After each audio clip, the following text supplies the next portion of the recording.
After my last video on Fallen Frontier, something interesting happened. The developer reached out and we had a long conversation about what's been happening behind the scenes. Now it turns out that there's a steady stream of new material over the past year, clips, music, lore and a lot of development detail. All of this shared quietly on the game's Discord server, and most players very likely won't have seen any of this. So in this video I want to pull all of that together and show you what's actually out there and how the environments and tools have changed, what the combat and destruction looks like now, the ships and the characters, and the tone of the universe itself. And then, at the end, I'll give you my honest take on where the game really is and what that 2026 date probably means. Short version, the game is still in active development, the progress is real but careful, and 2026 looks like the earliest realistic window. Now, after my previous video, I noticed quite a few people were disappointed with what appeared to be the lack of progress on Fallen Frontier, and that overall the game looked pretty quiet. And that was true if you're only following the Steam updates. They've been sparse and mostly focused on the art passes rather than gameplay itself. But once I went through the Discord posts and spoke with the developer directly, it became very clear that a lot more has been going on behind the scenes than most people realised. So let's take a proper look at all of that. Incidentally, the music you're hearing in the background is from Fallen Frontier, and the initial clips I showed you at the beginning of this video are from the game's intro. I'll include the full clip for that at the end of this video. Now let's start with something concrete, because that's where this really does change things. On screen right now is one of the newer clips from the game's first mission. We're pulling back from a gas cloud and you can see the travel range of a single ship. In this case, a frigate is highlighted. And yet the more important thing here isn't just that it looks nice, which it does, it's actually the sense of scale and pacing. And perhaps one of the things you'll immediately notice is the movement is slow and deliberate. You're meant to feel distance between points, not just zip across a map in a few seconds. And yes, that lines up very closely with what Fallen Frontier has always promised, a careful, methodical RTS rather than a fast-click arcade experience. Now if we take a closer look at the new gas cloud tech going on here, there was an earlier gas cloud just a moment ago. This is what it looks like now. You'll notice the shape is a lot more natural than earlier on, and that's because under the hood the cloud system has been rebuilt. The developer has moved away from the older primitive based volumes to a mesh-driven volumetric system. In simple terms, that means that clouds can be more complex and more varied without actually tanking performance. My take on this is that aside from it looking really nice, it's also the sort of thing you do as a developer, this type of work, when you're preparing space to actually be used in missions and scenarios rather than just being left there as an asset temporarily. Now, another thing that stood out to me is this LiDAR style scan, and you can see a sweep passing across space, gradually revealing contacts and structure as it moves. Now it's kind of a small detail, but it does tell us something important. Information is a mechanic here, it's not just a visual effect. You're not omniscient, you're not automatically knowing everything that's going on, and the fog of war is actually being integrated here as into an actual gameplay mechanic. So that means you're building up a picture over time, and that fits very neatly with the game's focus on logistics, risk, and limited knowledge. It's one of those systems that reinforces the whole tone of the game. And that's something I kind of like with pretty much everything I'm seeing here with Fallen Frontier. Everything, whether it's visuals and the aesthetics, the music, the gameplay ideas, or even the characters, the NPC portraits we get to in a bit, it all connects together into one big cohesive whole. Nothing is standing there completely isolated. So now let's talk about combat and destruction, because this is where a lot of the Discord footage actually connects directly back into the recent dev blog. In this clip you can see ships trading fire in a very measured way. And notice that they're not spinning around, spraying instant damage everywhere. There's not volumes of weapons fire going back on here. It's not looking like something out of Star Wars. Instead, this is looking like full-on naval battles. Notice how the missiles on torpedoes don't necessarily fly straight toward their target. They go in arcs, they curve, and eventually they can be intercepted by the opponent's point defense weapons. As the flak comes out of those cannons, these missiles are intercepted and destroyed before they hit their target. Although a few do make contact, and of course they then damage very specific parts of the ship they're hitting. And this is why I want to point out something that I find really interesting. Each ship doesn't see the entirety of the other ship necessarily, so if their view is blocked, maybe by an asteroid or by another ship, they can only actually see the part of the ship that's visible to them. So a line of sight is very important here. If you can only see the front of the ship, it means you can only shoot at the front of the ship. And this opens up all sorts of tactical possibilities, doesn't it? Just think on those. And this all extends to destruction of the ships as well. Take a look at this medium station as it goes up. Now this is apparently going to be a very similar principle to what's used on ships, and we'll have a look at some screenshots of that in just a moment. But here, as the final shots land, the structure doesn't simply vanish in a canned explosion.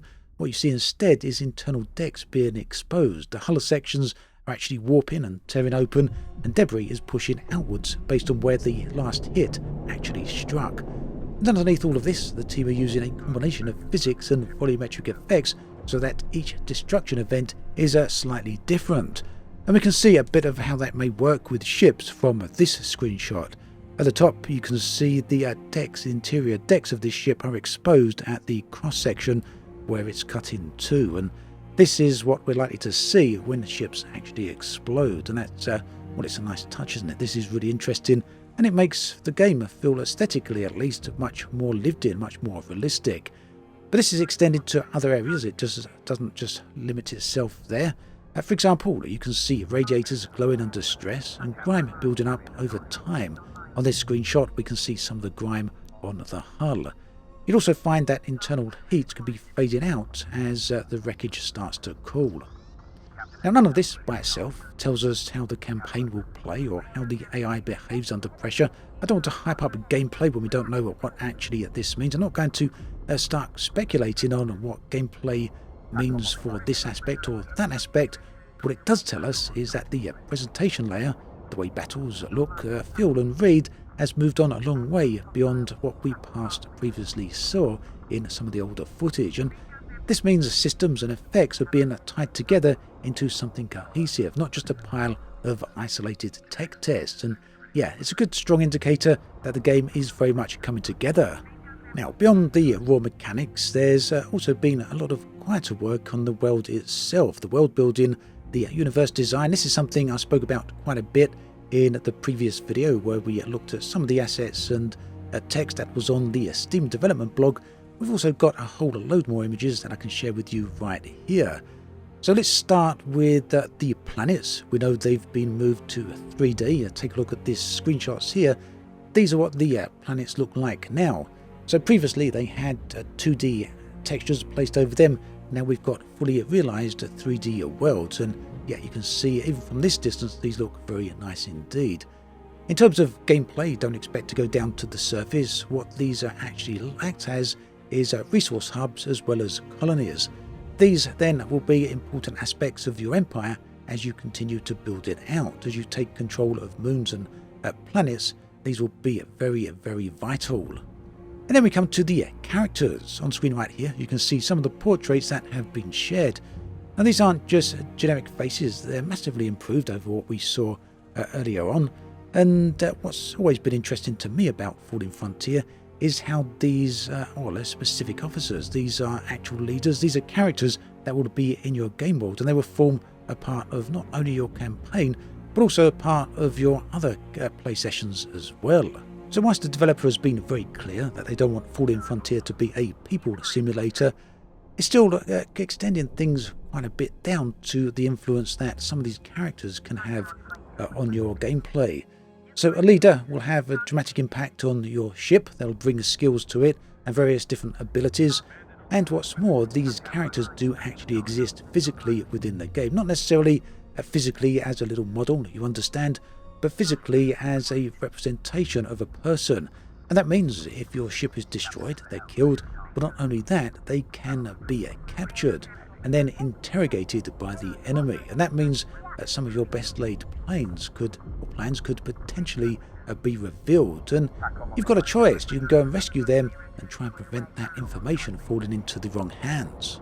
Also, a brief note here, I think this really does bear paying attention to, is the sound. and the audioscape of the game, not to mention the music. So throughout this video you would have heard a lot of different sound effects going on. All of this audio is directly from the game, as is the music, and I do feel that audio is often underappreciated when it comes to video games. There's only a few out there that really do excel when it comes to this aspect, and from what we're seeing with Fallen Frontier, the sound design is really nice, spectacular even, and I'm looking forward to seeing a lot more on this, and that's a big reason why I made sure that all of this was audible throughout this video.